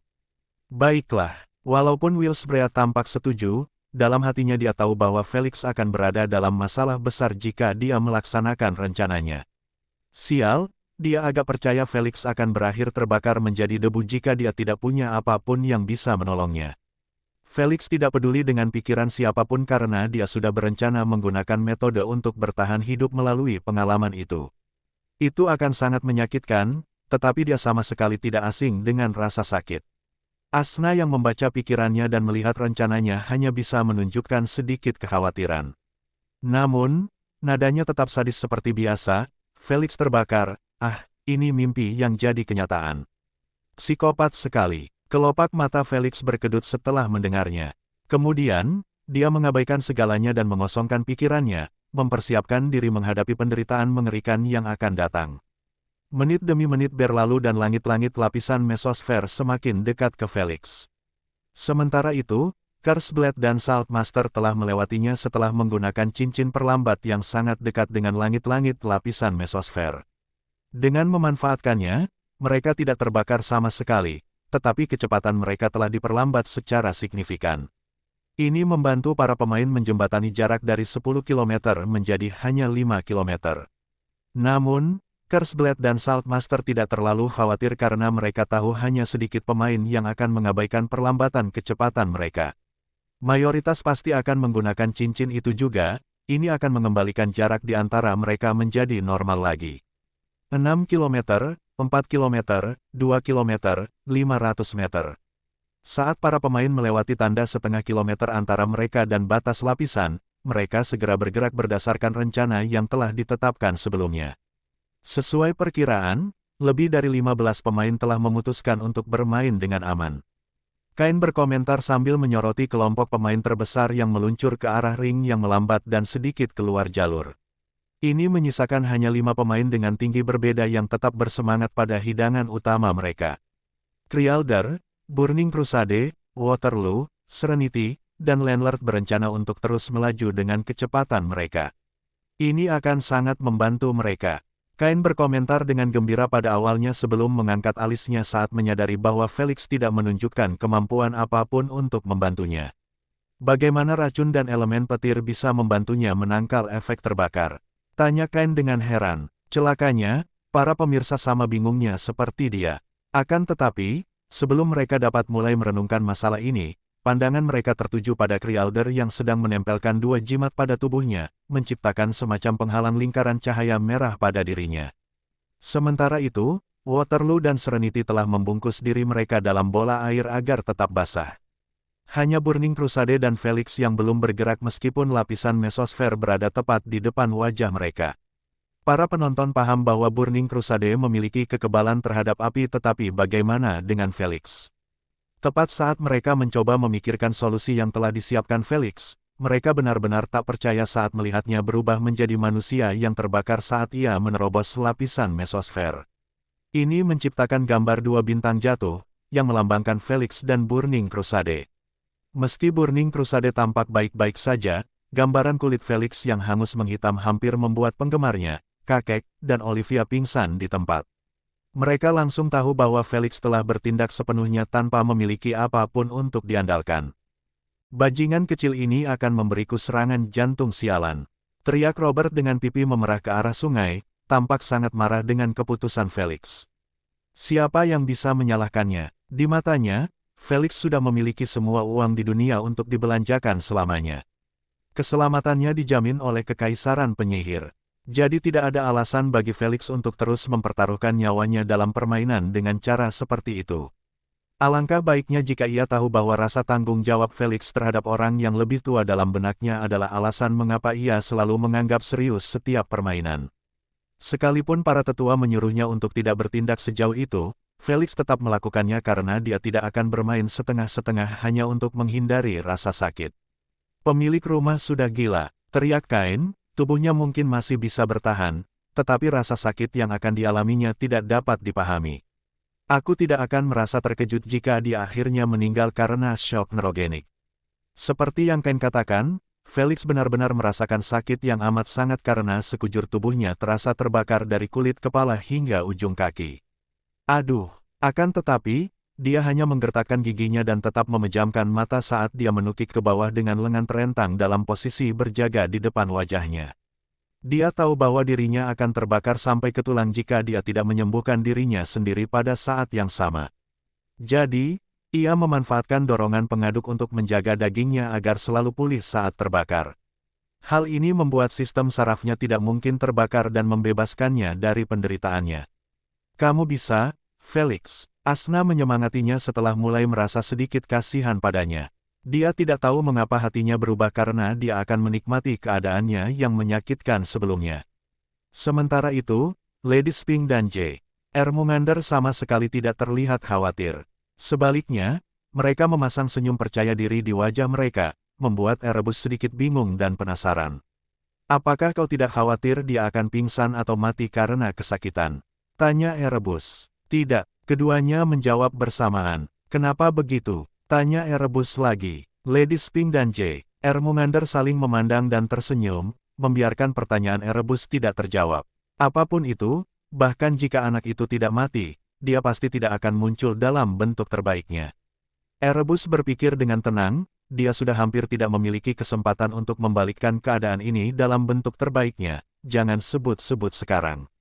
Saat Erebus meragukan Felix, jagoannya menyadari bahwa Felix sedang mengejarnya.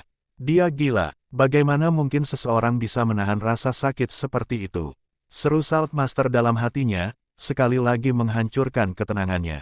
Dia benar-benar tidak menyangka Felix akan melakukan tindakan berisiko seperti itu demi mempertahankan dirinya dalam permainan.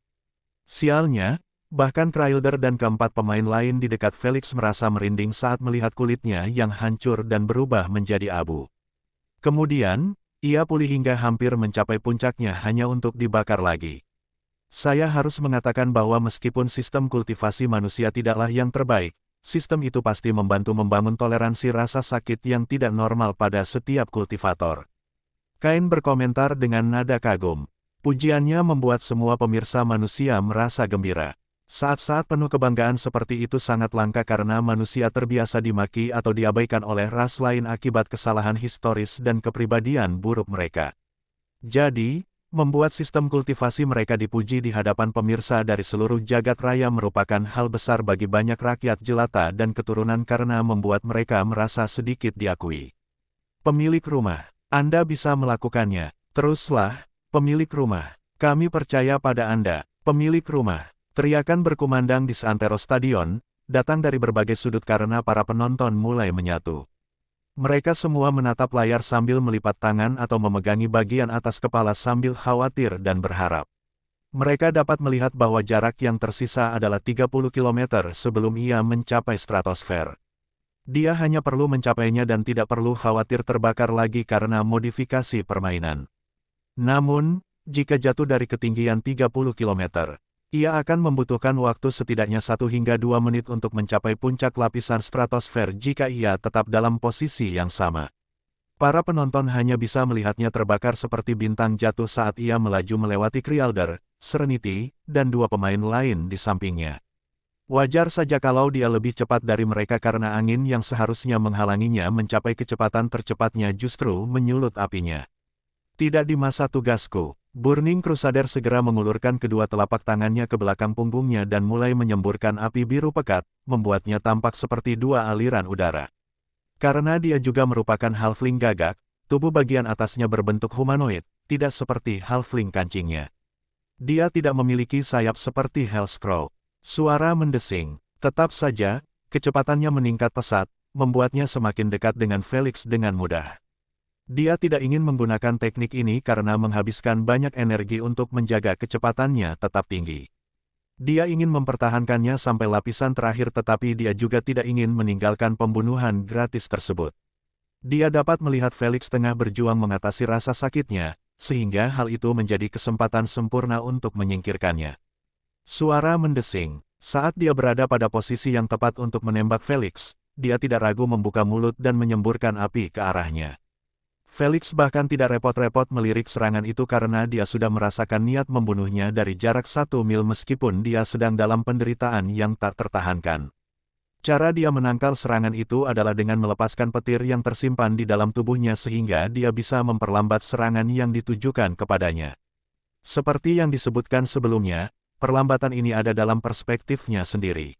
Dalam situasi ini, memiliki kemampuan untuk berpikir dan bergerak 10 kali lebih cepat daripada serangan itu sangatlah penting karena hal itu memungkinkan Felix untuk meraih tas kulit dan mencabut paku merah yang sangat panas. Karena tidak ingin menambah rasa sakit pada dirinya sendiri, Felix memegang paku itu dengan energi mentalnya dan segera meletakkannya di antara 2 jari yang sudah menunjuk ke Burning Crusade. Ketika melihat semburan api itu hanya berjarak 5 meter darinya, Felix tidak ragu untuk memulai rangkaian pengaktifan Thor's Ordnance. Karena semuanya terjadi hampir dengan kecepatan suara, Felix berhasil meningkatkan kemampuannya secara substansial. Lalu, Felix menahan rasa sakit di jari-jarinya yang hitam terbakar dan menjentikkan kepala paku itu seperti sedang menjentikkan selembar kertas kusut. Segera setelah itu, Felix menutup wadah petir dengan kendali mentalnya, membiarkan pikirannya melihat dan memproses semuanya lagi dengan kecepatan normal. Hal pertama yang muncul dalam visinya adalah ekspresi Burning Crusade yang sedang berubah dari percaya diri menjadi ngeri dalam sekejap. Ledakan, sayang, sebelum ekspresinya bisa terwujud sepenuhnya, sinar kemasan itu telah menembus nafas api dan muncul dari belakang dadanya, meninggalkan lubang lebar setelah menghilang di cakrawala. Suara mendesing. Felix tidak sepenuhnya selamat dari serangan ini karena sisa nafas api masih mengenainya, menambah penderitaannya. Untungnya, tubuhnya sudah hangus hitam sehingga tidak ada bedanya. 2 serangan terjadi di waktu yang bersamaan. Tapi hasilnya sungguh bertolak belakang, membuat para penonton meragukan penglihatan mereka karena tak menyangka hasilnya akan seperti ini.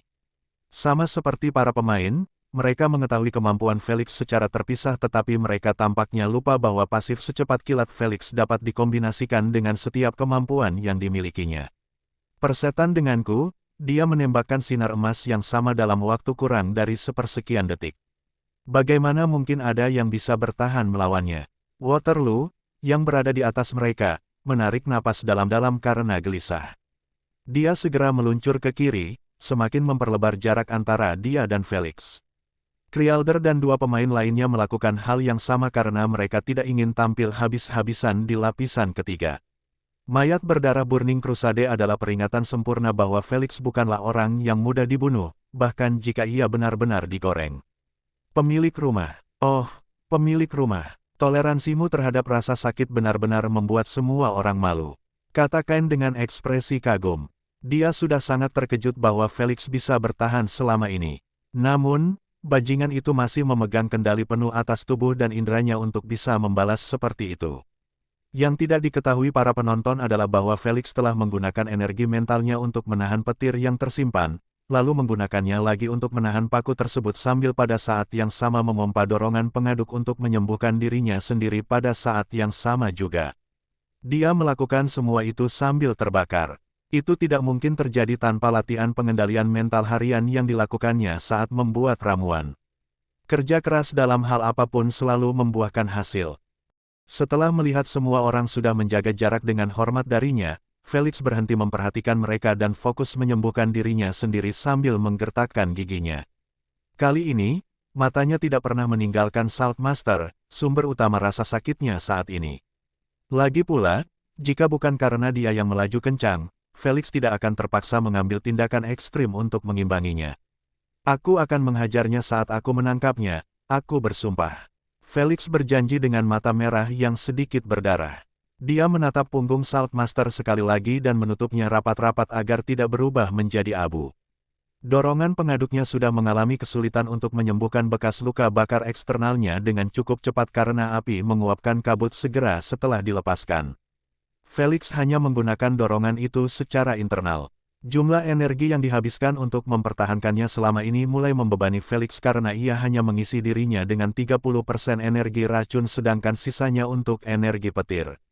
Untungnya, setelah habis dikonsumsi, dia beralih menggunakan hanya energi murni asna, yang bisa digunakan untuk elemen apa saja asalkan dia memiliki ketertarikan padanya. Hanya 6 pemain yang berada di garis depan dan mereka dengan cepat mendekati lapisan stratosfer. Kain berkomentar, saya yakin mereka pasti merasa sedikit hangat karena lapisan ozon berada di garis depan. Sudah menjadi pengetahuan umum bahwa stratosfer bertambah hangat seiring ketinggian karena gas ozon di lapisan atas menyerap radiasi ultraviolet yang kuat dari matahari.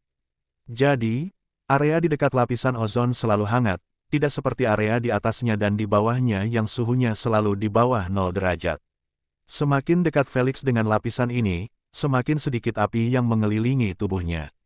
Hal ini bukan disebabkan oleh lapisan ozon atau hawa dingin, tetapi karena modifikasi permainan.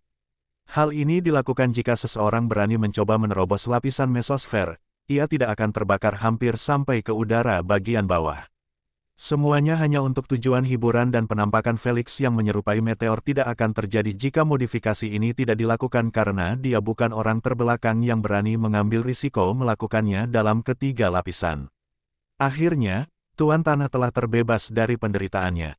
Ucap Kain sambil melihat kamera di tubuh Felix yang perlahan mendingin setelah ia menembus lapisan ozon.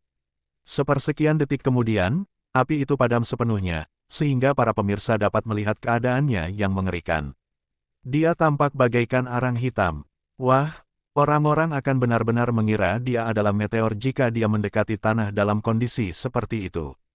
Tak lama kemudian, pandangan para penonton terhalang karena kabut kehijauan keluar dari bagian depan dan menyelimuti seluruh tubuhnya, mengubahnya menjadi bola hijau berasap.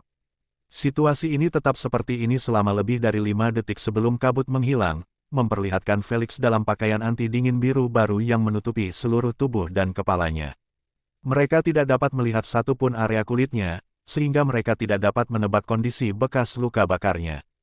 Dia pasti baik-baik saja, Kain berkata, kemampuan penyembuhannya sangat efektif bahkan terhadap tulang yang patah. Sesuai dengan kata-katanya, Felix memang telah kembali ke bentuk puncaknya. Seperti kata pepatah, setelah penderitaan datanglah kemuliaan.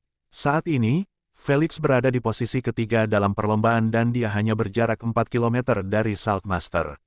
Jarak seperti itu hampir tidak ada artinya di mata Felix. Mari kita lihat bagaimana kau menjauh sekarang. Felix menyipitkan matanya dengan berbahaya sambil menatap dalam-dalam ke punggung Saltmaster. Dia menatap begitu tajam hingga Saltmaster akhirnya merasakannya dan berbalik untuk memeriksa. Ketika dia melihat Felix dalam pakaian anti-dinginnya tanpa sedikit pun tanda-tanda cedera, dia mengerutkan kening karena tidak senang dan berbalik menghadap depan lagi. Sekarang bukan saat yang tepat untuk berhadapan dengannya, pikir Saltmaster sambil memfokuskan diri pada benda-benda berwarna yang melayang di udara. Aku harus mengamankan parasutku sendiri terlebih dahulu. Saltmaster tidak tahu apakah benda kecil berwarna-warni itu adalah parasut atau kotak rampasan, tetapi dia tidak berencana memperlambat dirinya untuk menghadapi Felix di saat kritis seperti itu. Meraih parasut adalah prioritas bahkan baginya yang bisa berubah menjadi bayangan hidup. Itu karena dia tahu bahwa tidak diperbolehkan menggunakan manipulasi elemen untuk terbang, melayang, atau melayang. Jadi, meskipun ia berubah menjadi bayangan hidup, ia tetap akan terjatuh ke tanah dan merasakan sakit yang sama seperti yang lain karena semua inderanya masih terhubung dalam wujud itu. Jika mereka tidak terhubung, dia tidak akan bisa merasakan lokasi sensation dan menghadapinya. Sementara itu, Felix yang memiliki penglihatan terbaik dalam permainan telah mengidentifikasi benda-benda kecil berwarna-warni tersebut sebagai kotak rampasan yang tersebar di mana-mana dalam perjalanannya dan di luarnya. Mayoritas sebenarnya menyimpang dari jalur sejauh 1 km hingga 5 km. Mereka menaruhnya seperti itu untuk memancing kita, pikir Felix. Ia tahu bahwa jika satu pemain memutuskan untuk mengambil kotak rampasan yang keluar jalur, ia pasti akan tersingkir dari perlombaan jika pemain lain tetap pada jalur mereka. Tapi, itu adalah ide bagus bagi para pemain di posisi paling belakang yang menyerah dalam perlombaan cukup awal. Mereka mungkin tidak menang, tetapi setidaknya mereka akan mendapatkan kompensasi yang manis atas risiko yang mereka ambil dalam permainan. Bagaimana dengan kotak rampasan dalam kursus? Felix tidak berencana membiarkan Saltmaster mengambilnya tanpa mempertaruhkan nyawanya. Aku tantang dia untuk mendekati satu kotak. Felix menyeringai tipis sambil menempelkan jarinya di tas kulit itu. Ini adalah tas kulit lama. Masih aman dan sehat setelah melewati neraka itu. Itu karena ketahanannya terhadap unsur lingkungan. Kalau tidak, paku-paku di dalamnya pasti sudah meleleh. Untungnya, mereka hanya menjadi terlalu panas sebelum didinginkan lagi. Saatnya bagian yang menyenangkan. Kain mendekatkan mikrofon ke bibirnya dan tertawa gembira. Ada lebih dari 100 kotak rampasan yang tersebar di seluruh lapisan stratosfer. Jumlah ini pasti akan membangkitkan keserakahan di hati para pemain. Kain kembali membawa kamera ke depan dan menyorot 6 pemain teratas. Kemudian, ia menyebutkan, 6 pemain itu akan lebih mudah mengambil kotak rampasan di lintasan, menyisakan sisa untuk pemain di belakang mereka. Seperti yang disebutkannya, Gladechurcher dan Saltmaster terlihat membidik kotak jarahan terdekat. Sepertinya mereka tidak berencana untuk saling menyerang. Akan tetapi, hal yang sama tidak berlaku bagi Felix karena ia telah mencabut paku lainnya dan mengulurkan bahunya ke arah Saltmaster seperti sedang mengarahkan senapan ke arahnya. Ya, dia tidak benar-benar fokus pada Saltmaster melainkan pada kotak rampasan yang menjadi incarannya. Merasakan niat jahat padanya, Saltmaster melirik ke belakangnya dan langsung kesal setelah melihat postur Felix. Akan tetapi, dia tetap tidak mengubah jalannya, sehingga terlihat jelas bahwa dia berencana untuk menantang Felix. Jika dia saja tidak bisa memukulku saat aku belum tahu kemampuannya, mustahil aku bisa memukulku sekarang, pikir Master Salt dengan ekspresi acuh tak acuh. Sementara itu, Felix belum memulai rangkaian aktivasi untuk menyalakan kekuatan sinar emas itu. Saltmaster telah menyadari ketidakaktifannya tetapi dia tetap tidak menurunkan kewaspadaannya karena dia siap berubah menjadi bayangan hidup kapan saja. Akan tetapi, dia akhirnya hampir mencapai kotak rampasan dan Felix tetap tidak menembakinya. 100 meter, 50 meter, 10 meter, 5 meter. Tepat saat Saltmaster ingin menyentuh kotak jarahan dan mengklaimnya sebagai miliknya, waktu tiba-tiba melambat hanya untuk Felix. Lalu, sebuah versi tipis dari sinar emas muncul dari jarinya, tampak seperti sinar laser, dan terhubung tepat dengan punggung Saltmaster dan muncul dari sisi lain. Itu adalah serangan yang murni dan bersih. Ledakan. Namun, saat Felix menutup wadah petirnya dan waktu kembali normal, dia mendesah frustrasi setelah melihat Saltmaster telah meledak menjadi materi hitam sebelum merekonstruksi sepersekian detik kemudian dengan seperangkat pakaian baru. Serangan yang cepat sekali. Seru Kain sambil menyoroti serangan itu sekali lagi. Astaga, pestanya sudah berakhir setelah kita melihatnya. Ketika para pemirsa melihat bahwa Saltmaster masih dalam kondisi optimal, mereka hanya bisa menggelengkan kepala melihat usaha Felix yang sia-sia. Jika serangan tercepat sekalipun dalam permainan gagal melukai Saltmaster, bagaimana mungkin orang lain bisa melakukannya? Felix tidak mengklaim bahwa bajingan itu sangat sulit dibunuh tanpa alasan. Seseorang tidak boleh mengatakan bahwa semua ini terjadi di udara. Hanya Tuhan yang tahu betapa mustahil membunuhnya saat dia berada di dekat permukaan dengan bayangan nyata. Terserahlah, setidaknya dia tidak mendapatkan kotak jarahan itu. Felix tersenyum tipis setelah melihat Saltmaster menatapnya sinis dari jauh. Wajar saja jika Saltmaster tidak mendapatkan kotak rampasan itu karena mereka harus menyentuhnya dengan tangan untuk menghindari pemain menggunakan manipulasi elemen dan memanennya seperti rumput liar. Lagi pula, komite permainan menempatkannya khusus agar para pemain bisa memperjuangkannya. Hal ini tidak mungkin terjadi jika mereka tidak mewajibkan sentuhan fisik pada kotak jarahan tersebut. Felix tidak berencana membiarkan Saltmaster maupun Blade Curser menyentuhnya karena dia sudah mencabut 2 kuku lagi sambil menyeringai tipis. Jika kau menginginkannya, maka lebih baik kau pertaruhkan nyawamu untuk mendapatkannya. Saat Felix berpikir demikian, ia melihat Blade Curser hendak menyentuh kotak jarahan lainnya. Sebelumnya, ia fokus pada Saltmaster, yang memungkinkannya mengamankan kotak gratis untuk dirinya sendiri. Kau sudah memasang perisaimu, ya. Felix berkomentar setelah melihat 3 dinding tebal terbuat dari tanah liat muncul di atas Blade Curser. Felix tahu bahwa ia akan membutuhkan Torch Ordnance yang kuat untuk menembus semuanya dan benar-benar melukai Blade Curser. Dia tidak ingin melakukannya karena dia akan memberikan bantuan besar kepada Saltmaster dengan menyingkirkan ancaman terdekatnya. Blade Curser telah mengamankan kotak rampasan kedua. Kain berkata, sepertinya Landlord terutama menargetkan Saltmaster. Serius, apa maksud mereka? Sejak awal, mereka saling tembak. Sayang, tidak ada seorang pun yang tahu jawabannya kecuali para leluhur dan pendukungnya. Felix tidak peduli dengan bagaimana orang lain memandangnya saat ia terus menyelam dengan kecepatan tercepatnya, mengabaikan sebagian besar kotak rampasan yang mengharuskannya meluncur ke sana. Bukannya dia terlalu kaya untuk peduli pada mereka, tetapi karena dia tahu bahwa dia akan diserang begitu dia mencoba menyentuh salah satu dari mereka oleh keempat orang di atasnya.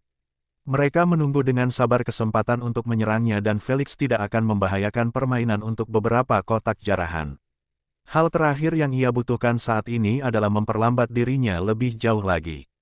Karena ia terus-menerus menyerang Saltmaster dan fakta bahwa ia terus menyerahkan kotak rampasan juga, hal ini membuat sebagian besar dari mereka masih belum tersentuh. Hanya Krialder yang mengabaikan mereka dan terus menyelam, ingin mengejar 3 teratas. Hal ini mengakibatkan perpecahan kelompok lagi. 4 di paling depan, 2 di tengah, dan mayoritas berada di belakang atau tentunya memburu kotak rampasan. Karena mereka tahu akan sangat sulit untuk bertahan hidup saat mendarat tanpa parasut, mereka memperlambat diri hingga batas yang diizinkan. Itu karena mereka tahu bahwa permainan akan berakhir saat salah satu pemain menyentuh tanah dengan selamat. Oleh karena itu, mereka akan diteleportasi ke tempat yang aman saat masih di udara. Jadi, mereka terus mengincar kotak rampasan, bertarung satu sama lain untuk mendapatkannya. Willsbread menjadi bagian dari kelompok ini karena ia menyadari bahwa keputusannya untuk tidak menerobos mesosfer bersama Felix telah merugikannya besar-besaran. Tetapi dia tidak menyesalinya karena dia tahu bahwa dia tidak akan keluar dari situasi yang sama seperti orang gila itu. Saat ia memburu kotak rampasan, Felix terus-menerus menggagalkan usaha Saltmaster untuk mengambilnya sendiri sementara di saat yang sama memaksa Blade Curser membuang-buang energinya dengan membangun pertahanan yang kuat tanpa alasan sama sekali. Situasi ini terus berlanjut hingga Felix menyadari adanya benda-benda kecil berwarna dari jauh. Parasut, dia langsung mengenali mereka setelah dia memperbesar gambarnya lebih dekat lagi. Hanya ada 6 orang, sisanya pasti masih jauh di bawah. Di samping lapisan troposfer. Aku harus mendapatkannya dan menghancurkan kesempatan Saltmaster untuk mendapatkan miliknya sendiri. Felix memutuskan untuk berusaha sekuat tenaga dalam hal ini. Tentu saja mustahil untuk menghancurkan parasut yang tidak diklaim itu, yang berarti dia perlu menyerangnya setelah dia mendapatkannya atau terus menghalanginya seperti yang dia lakukan sebelumnya. Karena menghalanginya tampak cukup efektif karena sifat elemennya, Felix akan terus melakukannya. Sudah saatnya menggunakan beberapa umpan, pikir Saltmaster dengan tenang setelah memperhatikan 6 parasut juga. Dia melirik Felix, yang jelas-jelas sedang dalam posisi menyerang, dan memberinya seringai tipis. Felix tidak menyadarinya karena fokusnya adalah pada Kryalder yang akhirnya melancarkan aksinya. Dia melihatnya menamparkan dua jimat di telapak tangannya dan menyaksikan jimat itu berubah menjadi semburan api hijau yang membantunya meningkatkan kecepatannya secara signifikan. Tekniknya mirip dengan yang digunakan Burning Crusade. Kryalder benar-benar cukup sabar untuk menahan kemampuan yang sangat berguna itu sampai dia mencapai parasut. Kain memuji di dekat mikrofon sambil menyorot Kryalder yang hendak melewati Felix.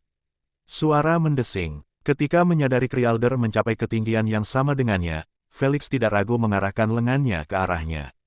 Gila, kau tidak bisa melukaiku. Kryalder tersenyum pada Felix yang lengannya sudah terisi muatan listrik. Dia tampak tidak khawatir dengan persenjataan Thor milik Felix. Sialan, dia memakai perisai kekebalan petir dan perisai lain untuk elektromagnetisme. Dia menangkal paku logam dan kekuatan petir di baliknya. Felix mengutuk dan menurunkan lengannya setelah melihat lapisan putih tipis di kulit Kryalder. Itu bergabung dengan gelombang elektromagnetisme yang menyebar keluar tubuhnya. Awalnya dia hanya merasakannya tetapi setelah menggunakan penglihatan kebenarannya, dia mampu melihatnya dengan jelas. Lagi pula, ia mampu melihat melalui seluruh spektrum elektromagnetik. Dia selalu tahu bahwa Kryalder memiliki afinitas terhadap petir dan mampu mengukir segala macam kemampuan berbasis petir. Namun, dia tidak menyangka bahwa dia bahkan akan mengukir kemampuan elektromagnetisme defensif pada jimat juga. Itu akan memungkinkannya untuk mendorong benda logam apapun yang mendekat menjauh dari tubuhnya. Jadi paku perak itu akan dihentikan. Tampaknya dia selalu memilikinya tetapi memutuskan untuk menyimpannya untuk saat-saat krusial seperti itu. Keputusan yang bagus. Kryalder tersenyum santai pada Felix dan melaju cepat ke bawah, melewatinya dalam sekejap.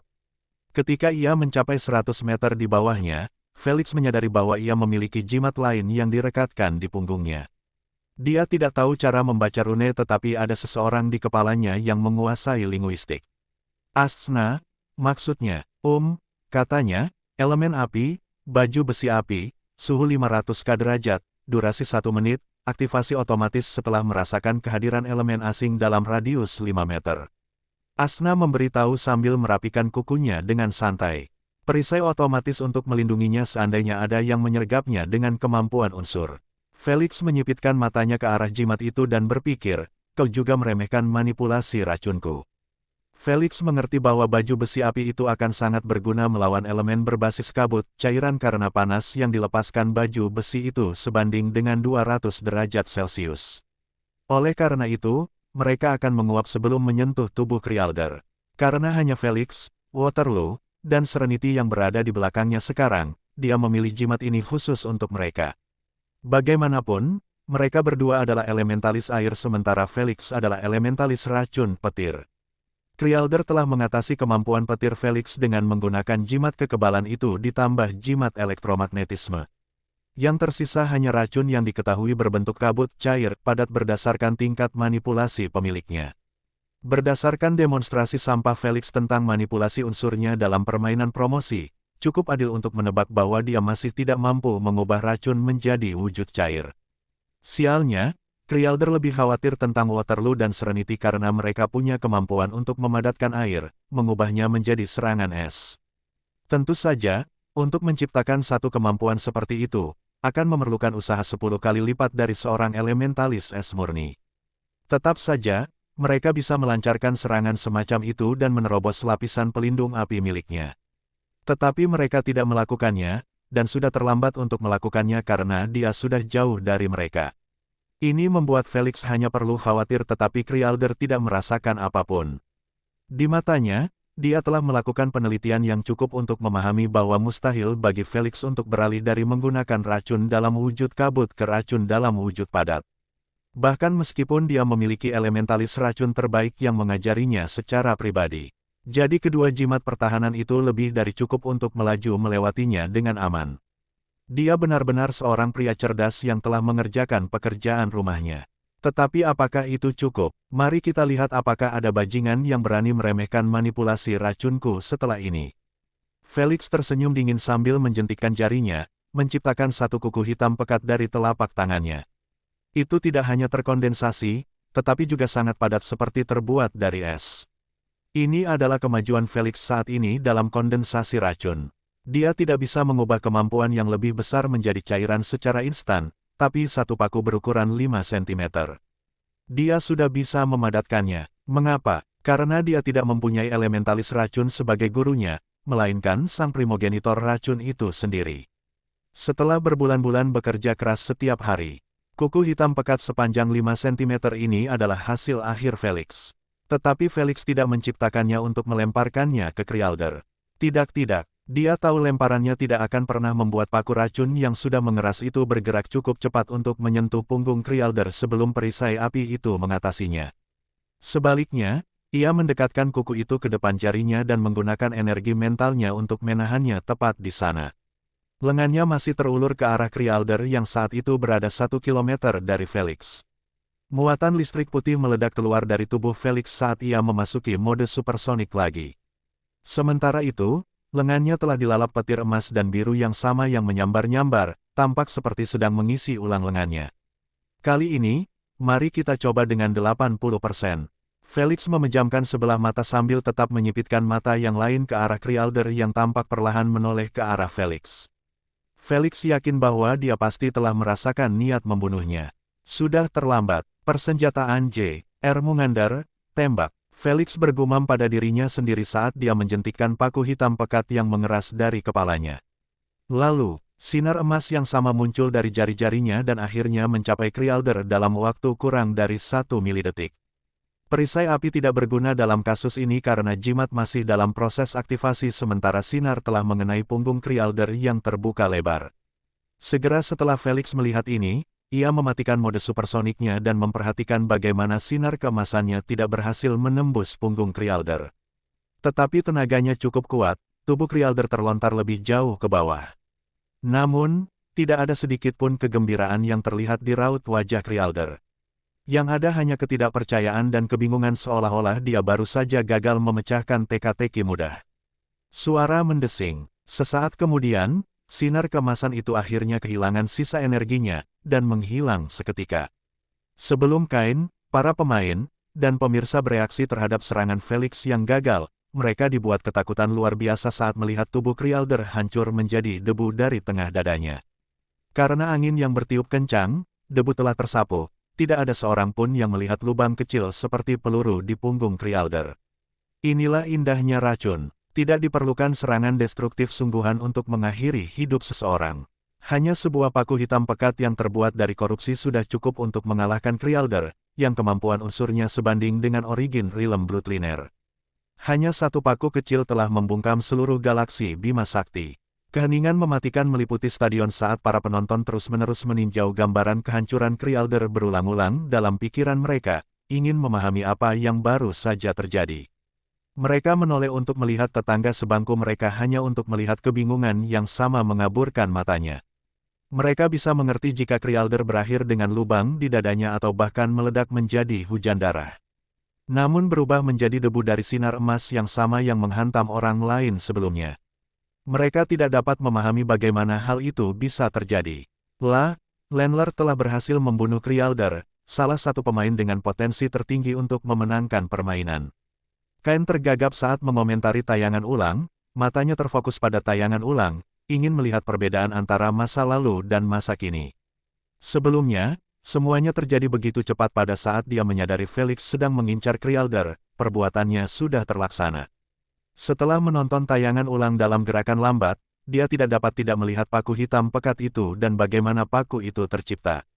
Racun yang dipadatkan, itu dia. Kain berseru keras karena terkejut, membuat para penonton mulai berteriak keras agar dia memutar ulang rekamannya.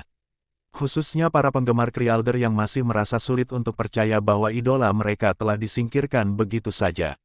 Mereka berharap dia akan menggunakan kupon atau sesuatu untuk menyelamatkan dirinya, tetapi, dia tidak melakukannya. Bagaimana mungkin dia bisa meminta pada ratu jika dia hancur seketika? Saat bujukan korupsi menyentuh tubuh seseorang yang daya tahan racunnya lemah, maka orang tersebut akan lenyap dari kehidupan. Itulah sebabnya Felix menamai teknik baru itu sebagai J.R. Mungander's Ordnance karena senjata utamanya adalah paku beracun, bukan kekuatan petir. Sedetik kemudian, Kain memutar tayangan ulang di layar berbeda, membiarkan tayangan pertama masih berfokus pada Felix yang saat itu melaju tanpa hambatan menuju salah satu dari 5 parasut. Butuh waktu paling sedikit 15 detik baginya untuk mencapai mereka karena mereka cukup jauh. Akan tetapi, para penonton bahkan tidak melirik layar utama, melainkan fokus pada tayangan ulang yang diputar dalam gerakan lambat. Hal ini membuat semua orang dapat melihat rangkaian serangan Felix sejak awal. Racun yang sudah mengeras. Dia benar-benar sampai sejauh ini.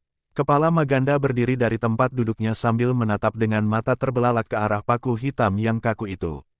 Sudah berapa lama dia menguasai manipulasi racun? Tanya Zosia dengan nada sedikit gemetar, tidak mungkin kurang dari 3 tahun. Perhitungan Zosia didasarkan pada kontak ekstrastriatal pertama dengan penduduk bumi. Di matanya, Felix hanyalah orang biasa sebelum undangan itu. Dia benar-benar benar dalam hal itu, tetapi juga salah dalam perhitungannya. Lagi pula, Felix mendapatkan manipulasinya dalam waktu kurang dari setahun. Jika orang-orang tua itu tahu bahwa Felix telah membuat kemajuan pesat dalam waktu kurang dari setahun, mereka mungkin akan berasumsi bahwa organisasi telah melakukan sesuatu untuk memodifikasi tubuh Felix. Di mata mereka, sungguh mustahil untuk mencapai ketinggian seperti itu dalam waktu sesingkat itu. Kalau saja mereka tahu tentang keseharian Felix yang bisa membuat siapapun gila, mereka tidak akan berpikiran sama.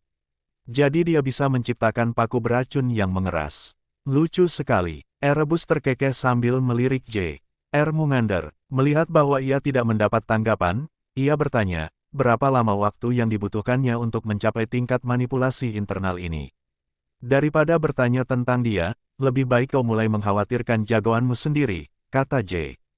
R. Mungander dengan santai. Erebus melambaikan tangannya dengan acuh tak acuh, juaramu mungkin telah menciptakan teknik yang ditingkatkan antara 2 elemen, tetapi tetap saja tidak berguna seperti teknik yang normal. Tidak ada yang dapat mengalahkan juaraku. Lady Spink menyesap sedikit tehnya dengan anggun dan berkata dengan tenang, dia mungkin tidak bisa menyentuhnya, tetapi dia pasti bisa menyentuh parasutnya. Aku jadi penasaran. Erebus menyeringai tipis dan langsung berhenti bicara saat juaranya hampir berada di atas parasut pertama. Entah dari mana, seberkas sinar keemasan muncul dan menembusnya tepat saat dia hendak menyentuh parasut. Celakanya, dia akhirnya mengalaminya juga karena kemampuannya. Sebelum Felix bisa tersenyum atas usahanya yang berhasil, ia menyadari bahwa tubuh Saltmaster tidak langsung terekonstruksi seperti terakhir kali. Sebaliknya, awan itu menyebar sedikit karena angin sebelum 5 bola hitam muncul di area tempat dia berada. Kelima bola itu mulai berubah bentuk dengan cepat. Dalam waktu kurang dari 1 detik, mereka semua berubah menjadi versi Saltmaster yang sama. Segala sesuatu tentang mereka berwarna hitam, seperti Saltmaster.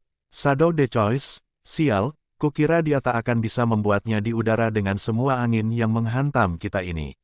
Felix mengumpat sambil berusaha melacak Saltmaster yang asli dengan penglihatan inframerahnya. Akan tetapi, yang terlihat hanya 5 massa energi putih. Tidak ada panas, tidak ada tulang, tidak ada organ, tidak ada apa-apa. Felix hanya bisa melihat mereka menuju parasut yang berbeda, membuatnya mengerti bahwa dia tidak bisa mengenai mereka semua karena dia sudah kehabisan petir yang tersimpan. Dia menggunakannya terus-menerus sepanjang permainan dan itu adalah sumber daya yang benar-benar terbatas. Tanpa itu, ia kehilangan kemampuan untuk berpikir dan bergerak lebih cepat daripada orang lain. Persetan, ayo kita lakukan saja. Mengetahui bahwa waktu bukanlah sekutunya, Felix segera membidik versi acak dari Saltmaster dan kemudian menembakkan ordnance milik Thor dengan paku biasa. Aduh, sama seperti sebelumnya, Saltmaster meledak menjadi awan materi gelap. Namun kali ini awan tersebut telah menyebar di atmosfer, membuat Felix menyadari bahwa ia telah mengenai sasaran yang salah. Ketika dia melihat sisanya, dia melihat bahwa salah satu dari mereka sedang memeluk parasut sementara yang lainnya meluncur perlahan ke arahnya. Mari kita lihat bagaimana kau bisa melindungi parasutmu sekarang. Felix menyipitkan matanya ke arah Saltmaster yang asli dan menembakkan sinar keemasan lain ke arahnya. Sinar-sinar itu hanya diisi dengan 10% energi murninya, membuatnya lebih mudah baginya untuk menyerangnya seperti ini. Mereka mungkin versi yang lebih lemah tetapi mereka menyelesaikan tugasnya dengan memaksa Saltmaster berubah menjadi bayangan hidup. Aduh, ketika Saltmaster meledak menjadi awan materi gelap, ransel parasutnya benar-benar menghilang. Felix melihat bahwa benda itu telah ditelan ke dalam bola kegelapan sebelum menghilang seperti sihir. Saat tubuh Saltmaster direkonstruksi, dia berbalik dan menatap Felix dengan tatapan acuh tak acuh, seolah dia tidak akan peduli dengan apapun yang dilakukan Felix padanya mulai sekarang. Bajingan, di mana dia menyembunyikan parasutnya? Felix benar-benar bingung dengan situasi ini karena dia belum pernah melihat Saltmaster menggunakan teknik ini dalam permainan sebelumnya. Yang tidak diketahuinya adalah bahkan para penonton dan Kain pun terkejut dengan teknik tersebut. Apakah dia hanya membuat parasut itu tidak terlihat? Kain menggelengkan kepalanya pada teorinya sendiri, itu akan meninggalkan kesan dan Tuan Tanah tidak akan melewatkannya. Benar saja, Felix telah memusatkan perhatiannya secara mendalam pada area di sekitar Saltmaster, namun dia tidak melihat sesuatu yang aneh.